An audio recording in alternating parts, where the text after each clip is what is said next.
There are a couple of people that had really interesting things to say to me after the presentation today, this morning. Did anybody want to share that with the rest? There were two of you that had really interesting stories with the Shankaracharya. Let's see, I think it was. Must be Swami. Oh, Swami. Yeah. I don't think it's you. Yeah. Would you mind sharing what you told me? Not at all. I think people would really appreciate it. So I was basically sharing some information. Up close. Yeah, first-hand information that I heard from my grandfather about Mahapariva. So we talked about crossing the ocean and Brahmins not crossing the ocean and things like that.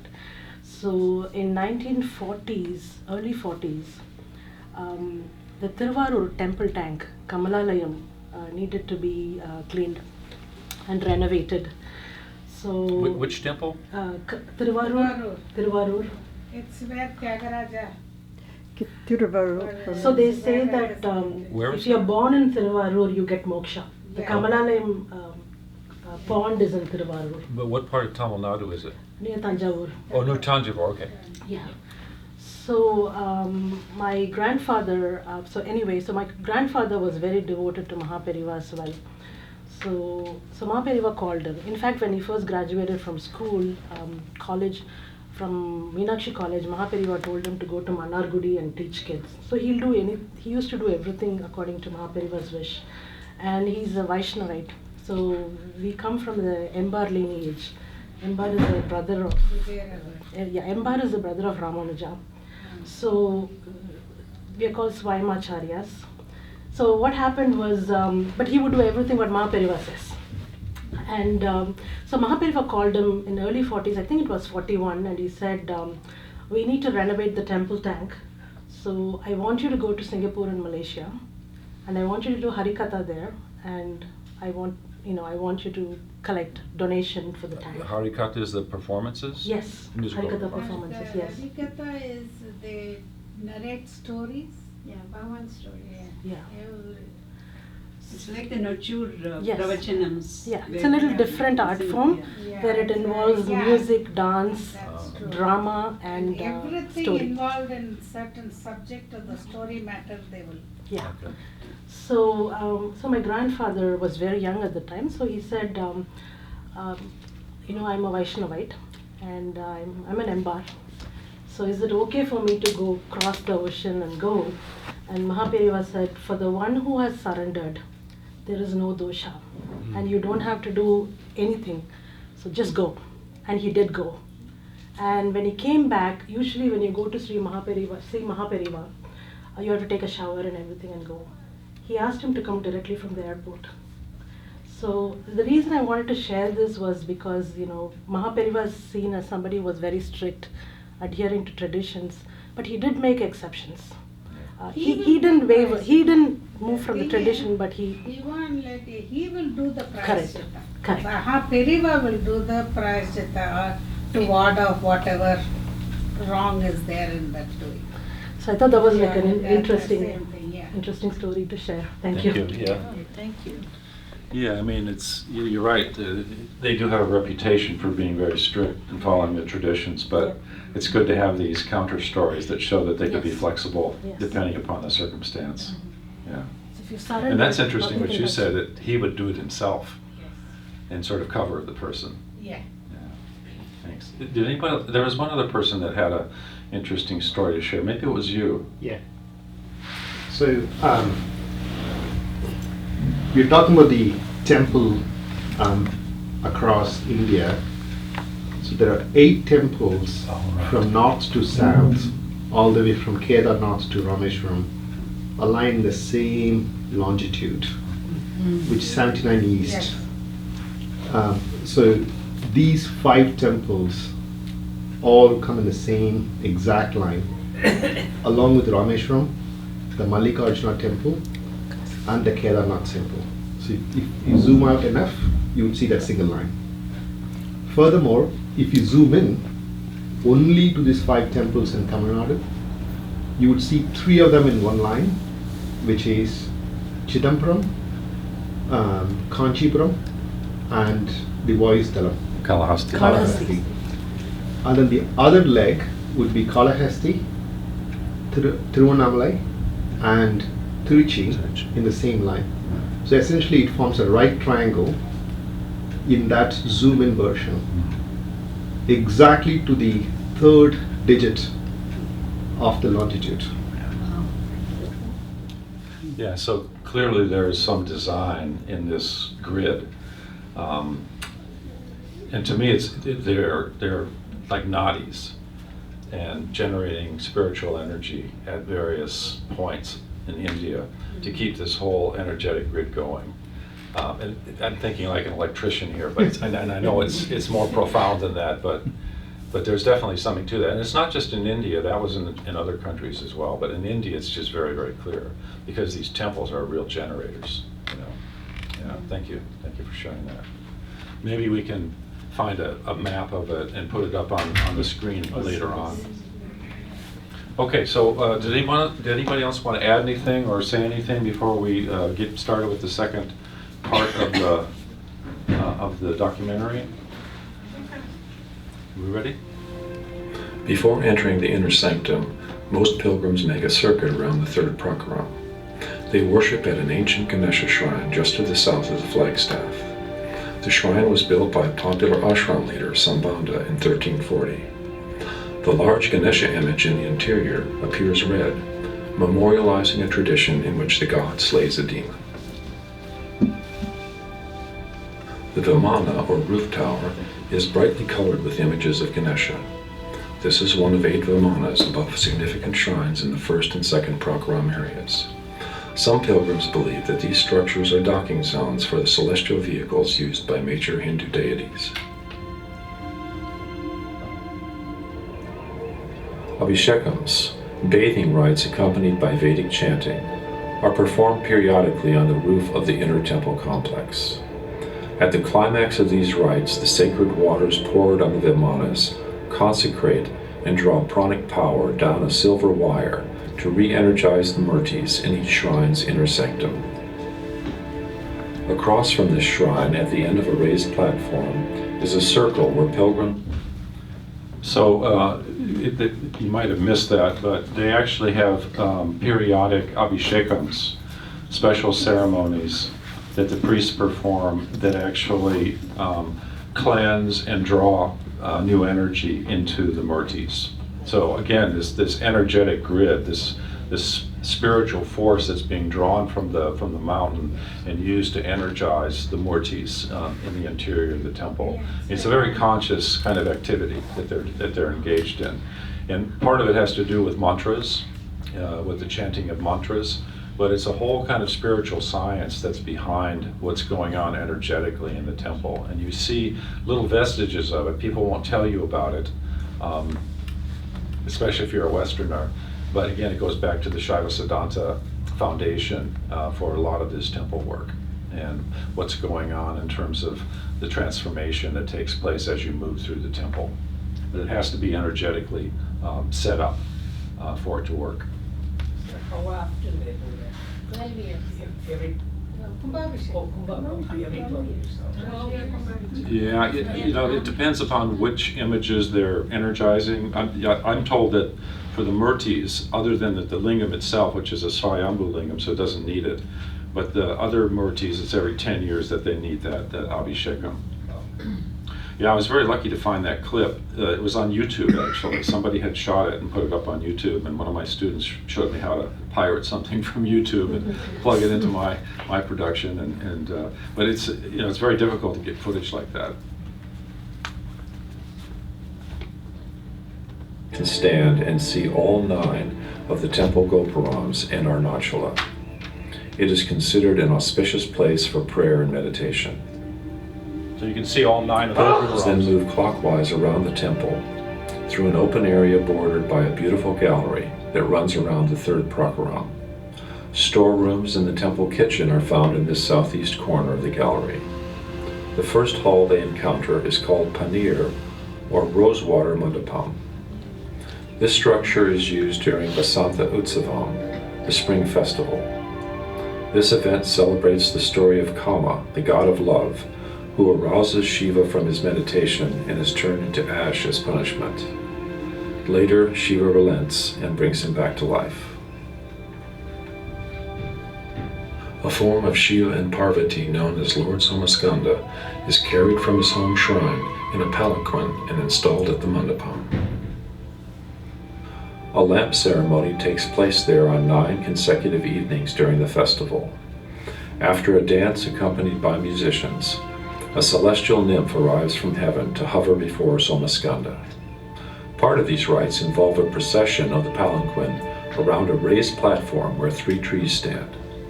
The trees commemorate an older grove under which all temple business was conducted in past centuries.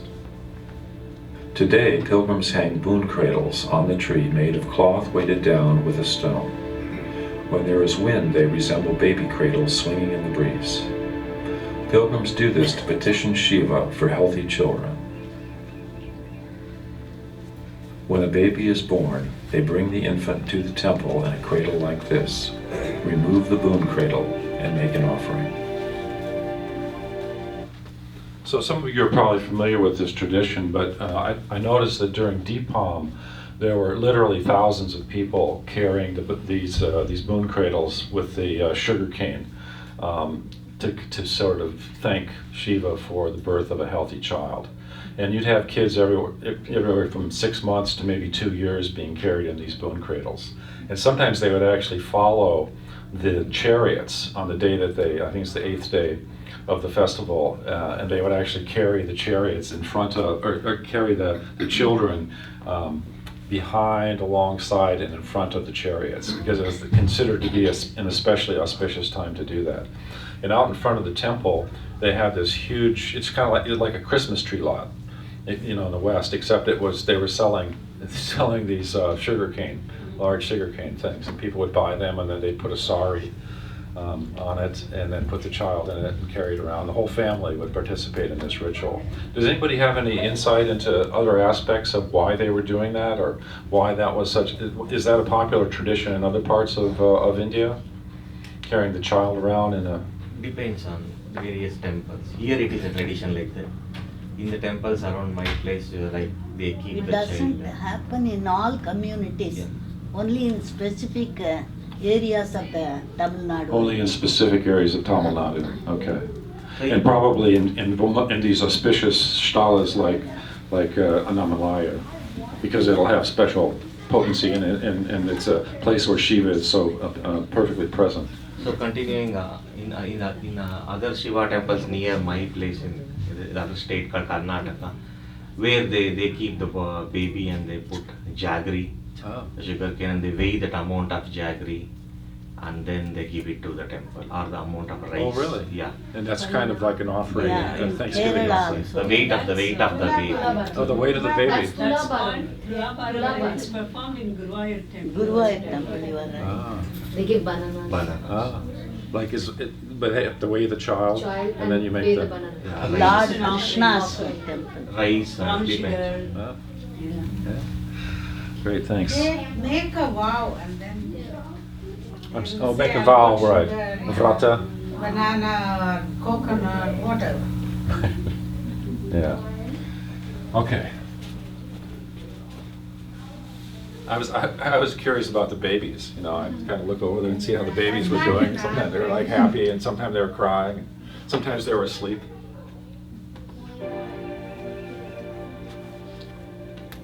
Within this grove stands a 4-pillared open shrine with an unusual flat lingam set within a raised stone altar. This Jambukeshwarar Lingam is related to the water element.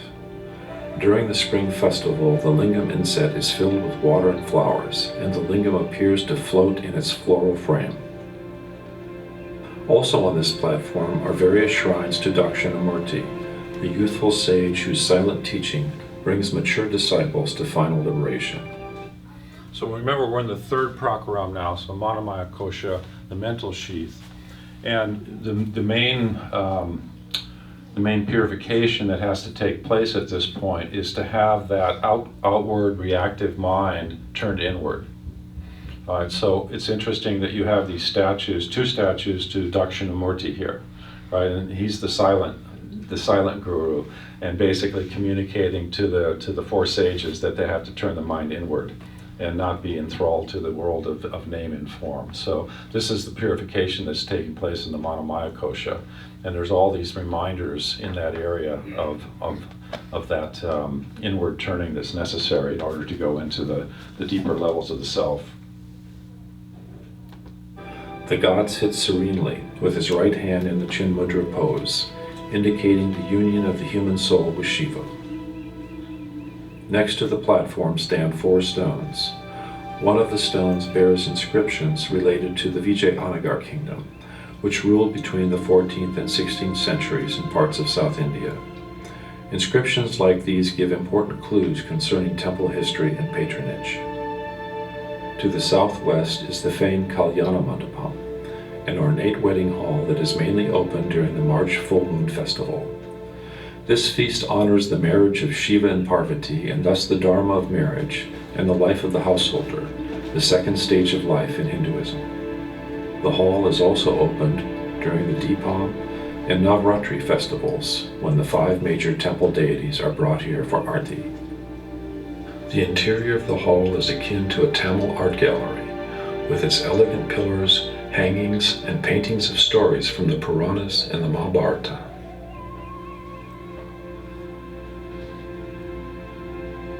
Other painted designs and sculptures are found along the hall's exterior.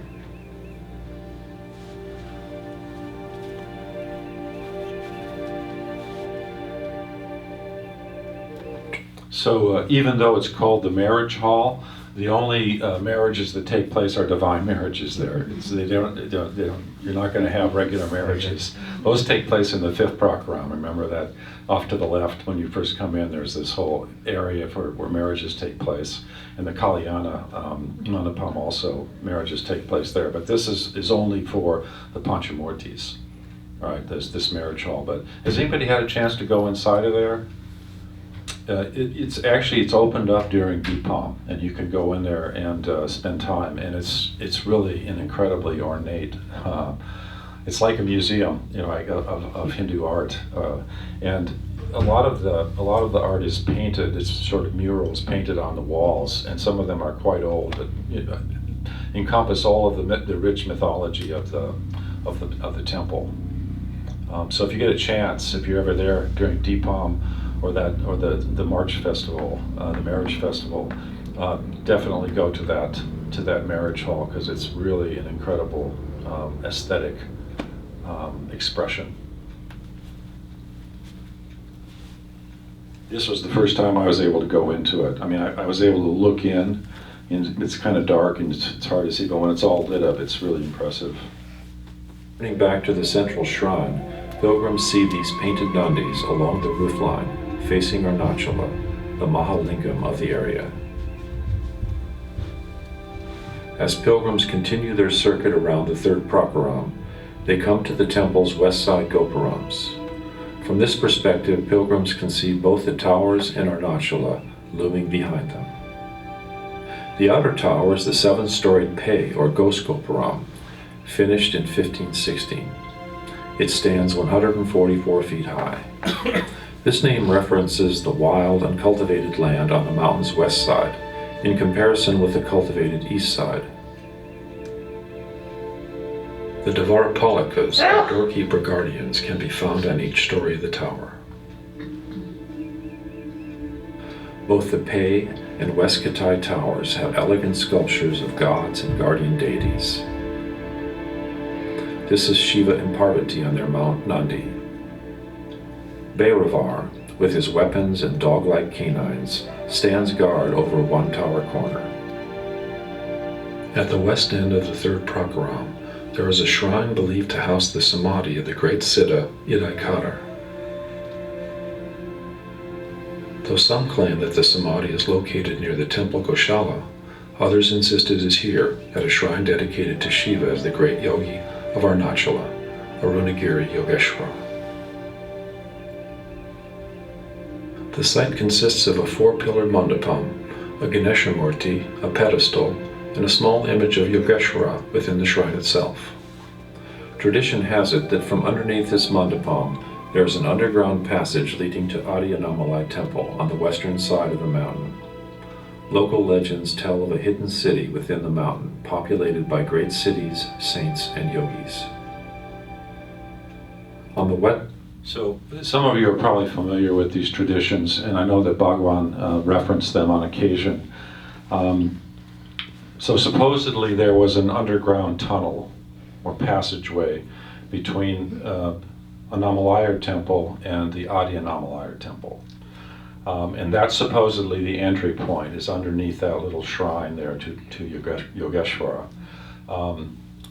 Now, there's also this tradition that inside the mountain, whether it's on the physical plane or some other level, there is a great city where all of these great saints and cities and so forth are siddhas are resident. And the point coming out of the tunnel is not in Annamalaiyar, but just not in the temple, but just outside the temple. There's a little area, and it's kind of covered with stones and some brush right now.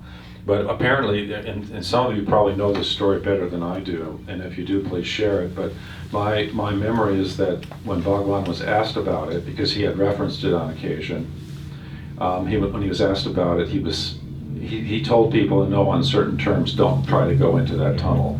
Don't try to find it. Don't try to dig your way into it. That would not be a good idea. But for many people who do production around the mountain, oftentimes people will see these siddhas. They'll just be appearing, and supposedly they walk in the opposite direction to the way that everybody's walking. So you'll see them walking towards you, as opposed to following you from behind. I don't have any personal experience with this, but that's the tradition. Does anybody want to add anything to that from your knowledge of what Bhagwan said about this tradition? It's verboten. So Bhagwan had asked them to close that tunnel. Oh, he asked them to close it. Yeah, he asked them to close it. And Bhagwan has said the siddhas do walk. And that's why we should be on the other side, because we should be in their way. These are the two statements. So if you're walking, clockwise around the mountain, you should be on the right or the left side? On the left side. The left So side, right because side, they'll be yes. coming on the They right are side. walking closer to the mountain. So leave that for the siddhas. I don't think people are paying attention to that No, anymore. no. They are walking all over the place Yeah. now. Siddhas have to go all the more in the interior now. So there is an interior path that Bhagwan used to take and Vishwanath Swami used to take. And I think it was in 1971, my sister had gone to Ramana, and for some reason Vishwanath Swami said to her, "Come with me, I'll take you on a pradakshina." And he took her through a third path. Nowadays there is a second path that we all take, which is inside. But she says that other path that he took her on, she had never been able to find it again, but that was the path Bhagavan and Vishwanath Swami used to take. And she says the person who went with Vishwanath Swami was different than the girl who came back. There was that third path. Yard. Colorful protective deities keep watch over the pilgrims. Three important vimanas next draw our attention. The first vimana sits over the temple's inner sanctum. Its 3 stories contain multiple images of Shiva and his consorts. The inner sanctum contains the fire lingam represented in this painting. It is forbidden to film or photograph the actual. So if you notice with the vimana that's over the lingam, it's a solitary finial. It's just one finial, and obviously the one reality. Others have either a larger or the same number of finials, but that one just has the one large one. If you're outside and you're looking and trying to get a sense of where in the second and first prakaram the murtis are, then you can tell that from those vimanas because they're right underneath them. A fire lingam. Pilgrims report experiencing an overpowering and purifying heat when they stand for darshan before the fire lingam. As researcher Ram Kral explains, the 5-element lingams have been imbued with a particular frequency by the seed mantras that are continually intoned by the priests. In a sense, the pilgrim is being retuned and purified by this frequency when they approach the lingam for darshan. But that certain stones have the power to retain sound at certain frequencies that actually store sound. So the saints in the old days would actually give a mantra teaching, so to speak, to these lingams, to such an extent that it is said that a person who's open and visiting the lingams in the right order, right, in the right way, if they put their right ear next to the lingam, left ear next to them, they'll actually hear the bisha that it's been impregnated with, or the mantra. So this is now tuning the body, the subtle body, to the pure tone, the pure frequency that resides in that particular lingam.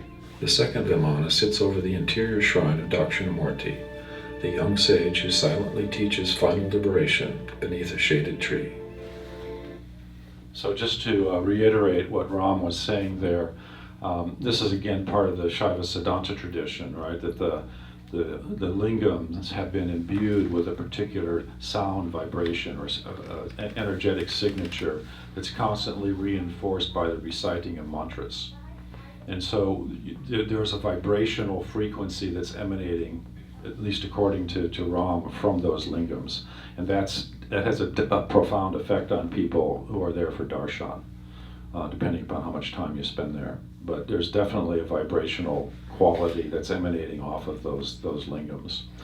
Ram told me later that somebody, after they saw this interview, said, "You weren't supposed to reveal that information." And he apologized, but then somebody else said it was okay. So, but most people aren't aware of that. Again, it's kind of part of this Shaiva Siddhanta tradition of the use of mantras and other kinds of practices to bring about various energetic transformations in the body.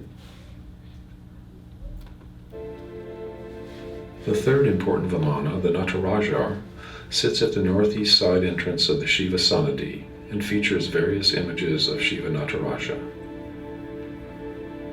The Lord's dance symbolizes the creation of the world, its preservation, and its destruction. It also symbolizes the concealment of the Supreme Identity and the bestowal of grace that awakens awareness of the devotee's true nature. Beneath the Vimana is this exquisite image of the dancing Shiva, fashioned from 5 precious metals. A fourth Nandi statue sits within the second prakaram and faces the fire lingam. This rare photo from the second prakaram shows Arti to Shiva and Parvati during the summer solstice celebration. To the left of the fire lingam shrine in the first prakaram is a recess that houses a miniature wooden chariot. Inside the chariot is a small Shiva chakra called Mahameru, similar in design to this image. The chakra is constructed of 5 precious metals, and at its apex bears the imprint of Shiva's footprints. It symbolizes the union of the divine masculine and feminine, as well as the cosmic womb from which all creation emerges. The Mahameru is taken to the bedchamber shrine in the second prakaram each evening to await the Murti of Ambal, who arrives with great ceremony from the goddess shrine next door. They remain together on a swinging throne until the early dawn, when they are returned to their respective shrines. Within the chamber is a well that provides water for the ablutions to these deities. The kalashams, or finials at the apex of the gopurams, are also part of the energetic grid of the temple. They are designed to attract currents of spiritual energy from the area and to channel them into the temple complex. They also ground lightning strikes and thereby protect other buildings in the area. The kalashams are believed to charge the entire temple with a profound atmosphere of tranquility. They are re-energized during the Mahakumbhashekams that periodically occur at the temple. As pilgrims exit the inner sanctum, they walk toward the famed Annamalaiyar shrine, built during the 12th century but renovated in the 20th century. They first worship at the shrine of a seated image of Ganesha. The Ashta Lakshmi Mundapam on the temple's east side features this Nandi figure facing the inner sanctum and a gold-coated flagstaff. The surrounding pillars represent the 8 forms of Lakshmi, the goddess of wealth and consort of Vishnu. It is not allowed to film inside the inner sanctum, but this view shows pilgrims moving into and out of the shrine. The Annamalaiyar Murti is 3 foot high and resembles this image that is carried out for darshan on festival days. This is a rare glimpse inside the processional Murti shrine in the second prakaram. Arti is being performed to the goddess during Adipuram, the temple flag raising in July.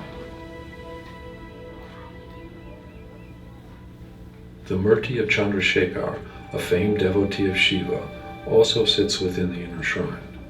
He symbolizes the single-minded devotion of the pilgrim to Shiva and the meditative state of dhyana, a profound interior focus necessary. So I have to confess that's another name that I got wrong. It's Chandrashekar. Right, not Chandrashekar. Chandrashekar. Yeah, that's something that 3.0 will be corrected. For some reason I had a mental block. I kept hearing Chandrashekar rather than Chandrashekar, but it's Chandrashekar. You all know that. Chandikeshwar. Chandi. Can we have the definitive pronunciation from somebody, a native Tamil speaker? Spell it out, Chandikeswar. But how to pronounce it? Chandikeshwara. Chandikeshwara. Jambukeshwarar. Thank you. It's a work in progress. For liberation. Lord Murugan stands guard to the right of this entrance to the inner shrine. As they emerge from the inner sanctum, pilgrims go to the sacrificial pavilion where they light oil lamps and make petitions to the goddess. Then they walk around the murtis of the 9 planets, hoping to ward off their inauspicious influences. Most Shiva temples have a Navagraha Mandapam like this one. Belief in astrology is deeply ingrained in Hindu culture, and the planets are seen as deities to be worshipped and prayed to. All Hindu festivals are closely aligned with the cycles of the planets and constellations to ensure that they are effective in bringing blessings to the people.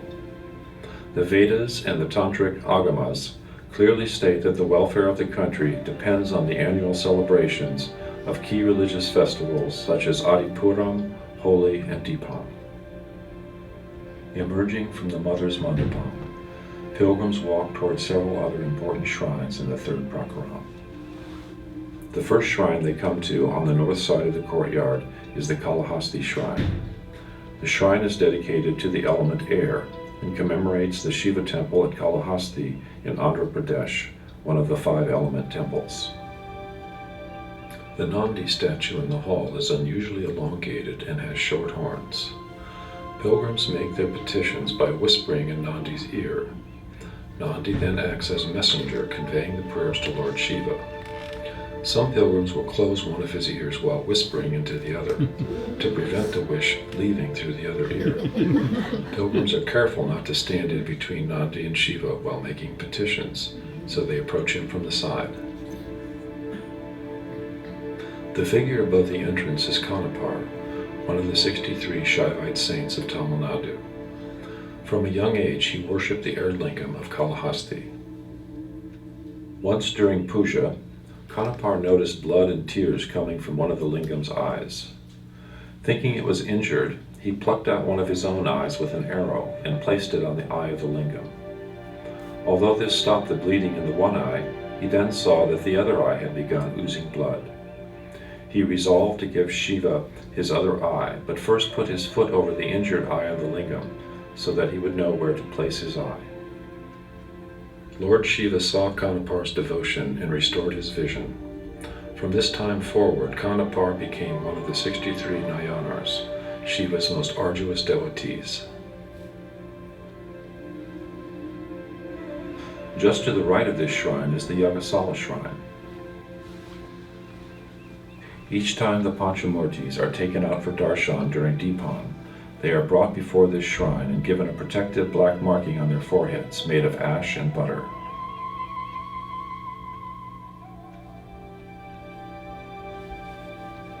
During the Maha Kumbha Abhishekam of 2017, homas or sacrificial fires were set up in front of this shrine, and a full cadre of Brahmin priests participated in the elaborate rites. Moving farther east, the pilgrim finds 4 other important shrines. Some of you are probably aware of this, but there's a very nice little Kanapar temple about maybe a third of the way around the mountain when you're doing pradakshina. And you have to go, there's not really a clearly marked path, but if somebody, if you're with somebody who knows where it is, you can find it. But it's actually, if you look at the profile of the mountain, it's like the body of Shiva. His head's at the top and then his body's at the bottom. And at the very, very bottom where his toes would be, his feet would be, are these 3 little mounds. And that's the last part of the mountain. And at the very end of one of those is a Kanapar shrine. Has anybody here ever visited that shrine?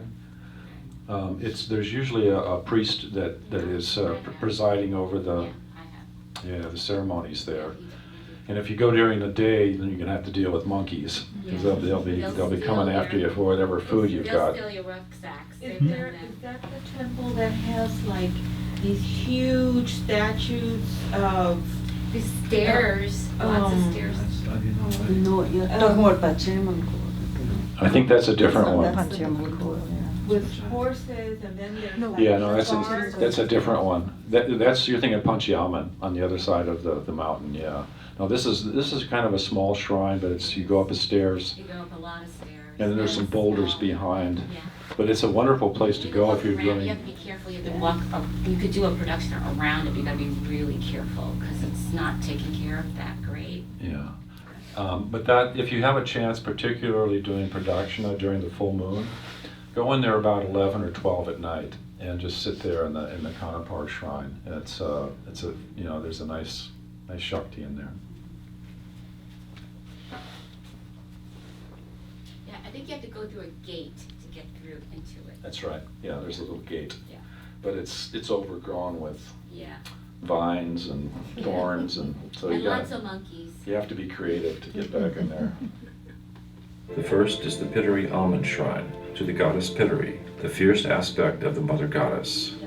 She holds her weapons, which include a noose, trident, skull cup, and pointed knife. Pitari is related to Shiva's consort Kali, who represents time's power to extinguish life. In small villages, she is often seen as both Shiva and Shakti Parvati, the divine masculine and feminine, and the primary village deity. Lion effigies stand guard at the roofline of this shrine. During Deepam processions, Pitari's murti is carried by her lion mount. Just in front of the Pitari shrine are 2 sacrificial altars and this stone trident, a symbol of Shiva's power. A small lion statue faces the inner sanctum, replacing the usual Nandi figure at Shiva shrines. Behind the trident is an ancient bilva tree. This tree is highly valued for its medicinal properties and is often found in Shiva temples. During the 4 grand festivals each year, small scoops of earth are taken from the area around the tree's trunk and used in various rites. After the rituals, the earth is immersed in the temple's large bathing tanks. To the right of the trident and bilva tree are temples representing 3 of the 5 elements. At the far left is the Chidambaram shrine, dedicated to the Akasha or space element. The main murti of the Akasha temple in Chidambaram is Nataraja, the dancing Shiva. His swinging dreadlocks symbolize the Supreme Lord's infinite creative powers, while his graceful pose and calm countenance symbolize the perfect balance of these creative forces in the phenomenal universe. The adjacent shrine is dedicated to Jambukeshwarar, the temple honoring the water element in Tiruchi. Tradition states that long ago Parvati mocked Shiva's severe penance. The Mahayogi exiled Parvati to a forest near Tiruchi, where she found the Vennaval tree that had grown over the saint Jambu.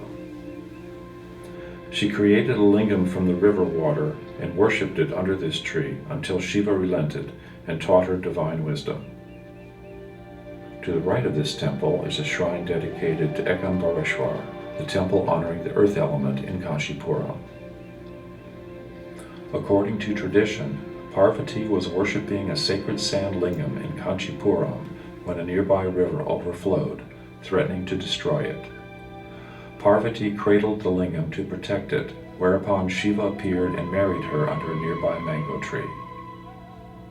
Weddings are held under this mango tree in Kanchipuram to this day.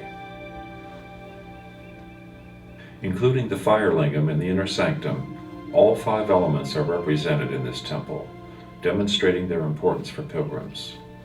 In a sense, the fire temple offers a smaller scale version of the pilgrimage to the Panchabhutas for those who are unable to make the full journey of purification to the other 4 temples. The fire temple is the site of many important festivals each year. In addition, there are pujas that occur 8 times each day. On festival days, so I just wanted to reiterate that at the Annamalaiyar temple, if you're not able to go to the other Panchabhutas, at Srikalahasti and Kanchi and Chidambaram and Tiruchi, there are replicas or miniatures of each of those lingams in the fire temple. So people can come to the Annamalaiyar temple and get all 5 elements purified through pujas and worship just within the Annamalaiyar temple itself. So that's kind of an interesting dimension of that. And you don't have the same small replicas of the other temples in the other 4 Panchabhutas. It's only at Tiruvannamalai that you have that. As the new or the full moon, the murtis of the presiding deities of the temple are taken out in procession in vehicles like this one. The temple elephant is often a part of these processions and rites.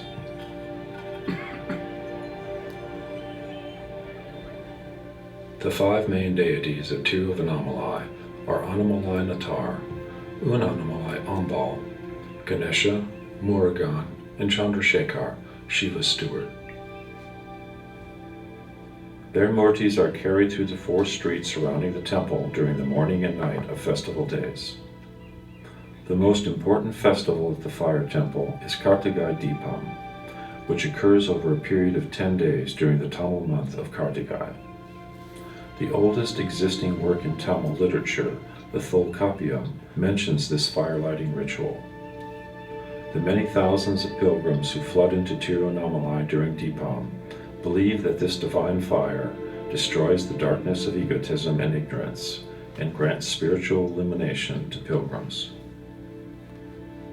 Prior to Deepam, there is a flurry of activity in the temple, including the painting of vehicles used in processions of the murtis. The 3 days preceding Deepam feature important processions and rites. The first day focuses on Durga and her special temple, Durga Aman. According to tradition, Durga destroyed the demon Mahasura, who had attacked pilgrims to Arunachala in a great battle. She had then designated 4 protector deities to guard pilgrims. She is carried out of her temple and through the streets on this day, symbolizing her continued protection of devotees. The second day of the festival features a procession of goddess Pituri riding her lion Vahana to her shrine in the 3rd Prakaram. She is the fierce protector of the temple from evil spirits. Priests perform special pujas and arti at this time.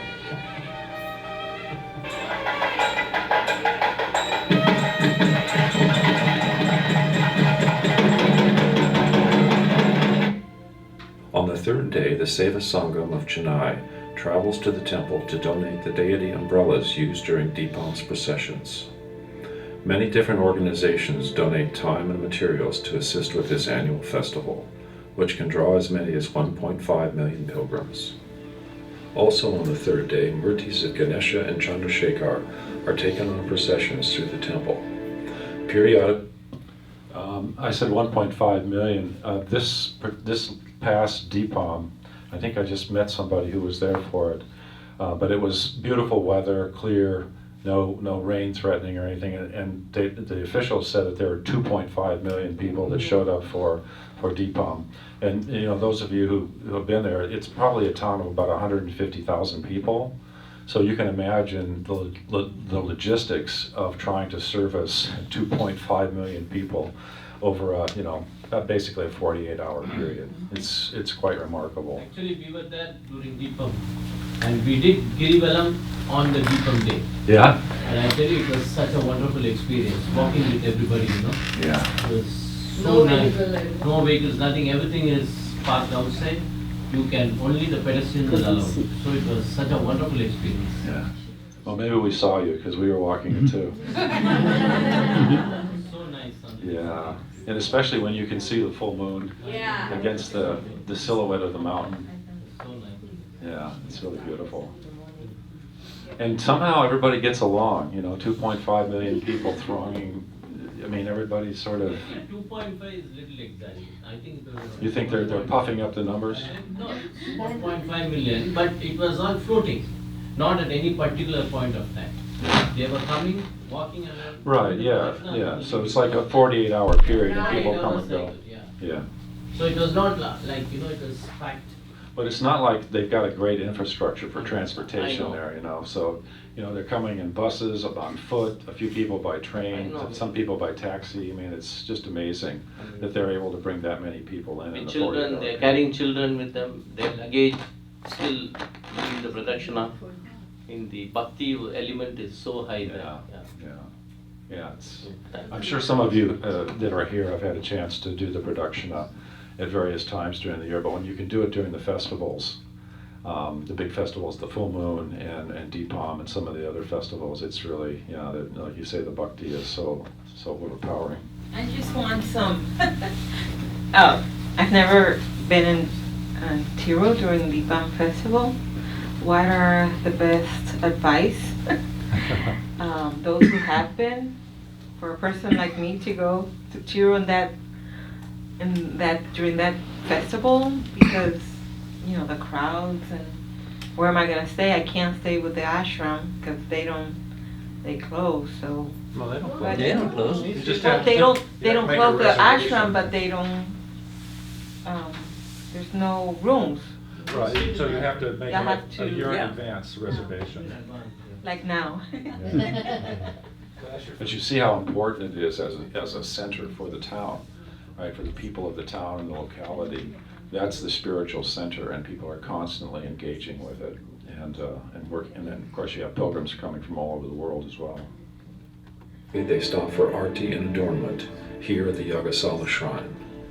As symbols of Shiva's grace and protection for faithful devotees, these darshans are very popular with pilgrims. The Deepam festival proper begins on day one with the hoisting of the flag in the forecourt of the Shiva Samadhi Shrine.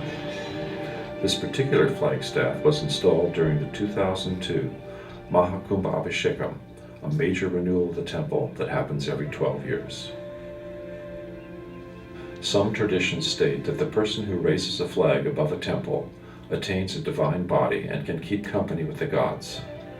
When pilgrims witness the flag raising, they are inspired to rise above their baser instincts and achieve God realization. Some also believe that the temple flag stands as a warning against evil spirits to stay away from this sacred area, for it belongs to Lord Shiva. Once the flag is raised, the 5 main temple murtis are carried on their palanquins around the flagpole 5 times.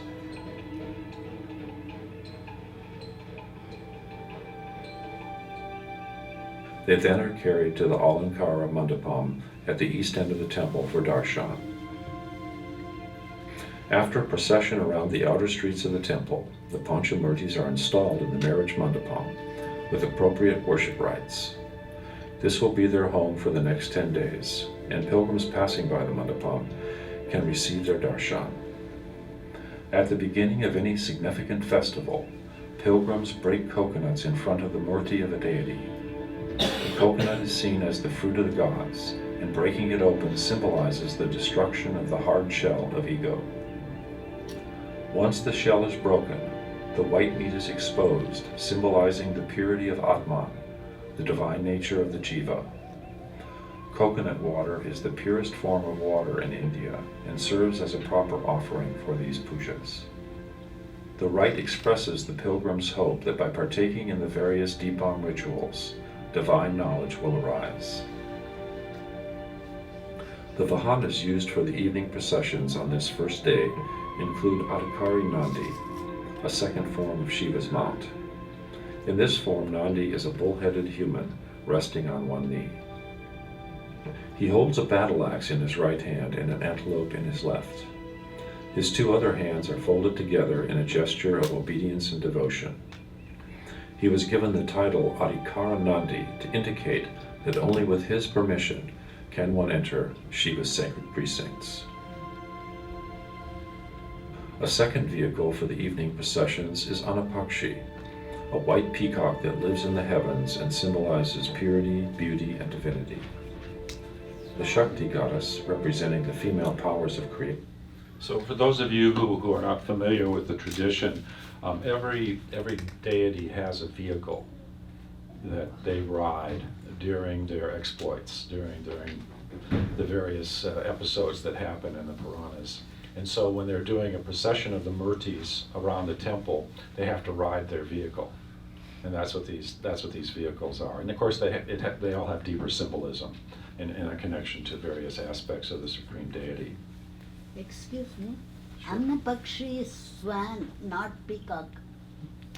Annapakshi is swan, not peacock? Swan. Yeah. Okay. Another edit for version 3.0. Thank you. Uses this bird for her mount. The vahana for the day 2 processions is Surya, the god of the sun. Surya's traditions are intimately bound together with Deepam and Arunachala. Lord Ganesha usually accompanies Chandrashekar and his consort in these processions. Day 2 is also the day the new copper vessel is blessed at the Alankaram Hall, before being taken around the temple streets in a tractor. It will later be carried up the mountain. In the evening processions, the vahana is Indra, the king of the gods and lord of the east. In the Puranas, Indra is a courageous warrior who rides a golden chariot pulled by 10,000 horses. He is regarded by devotees as a generous guarantor of peace and prosperity, and the deliverer of rain during times of drought. On Deepam's 3rd day morning, the vahana is Bhuta, a semi-divine servant of Shiva, who is represented as a human figure on one knee. In the evening of the 3rd day, the vahana who carries the Panchamurtis is Simha, the lion. When Shiva rides the lion mount, it symbolizes mastery over greed and lust, and ascendancy over animal instincts in general. The 4th day morning vahana for Chandrashekar is the Naga. This term refers to mythological serpents and cobras. When Shiva is represented as the great yogi, he has a cobra coiled around his neck. As a vehicle, the coiled serpent represents the Kundalini Shakti and the realm of desire that Shiva has mastered. The 4th day evening procession features the wish-fulfilling tree vahana.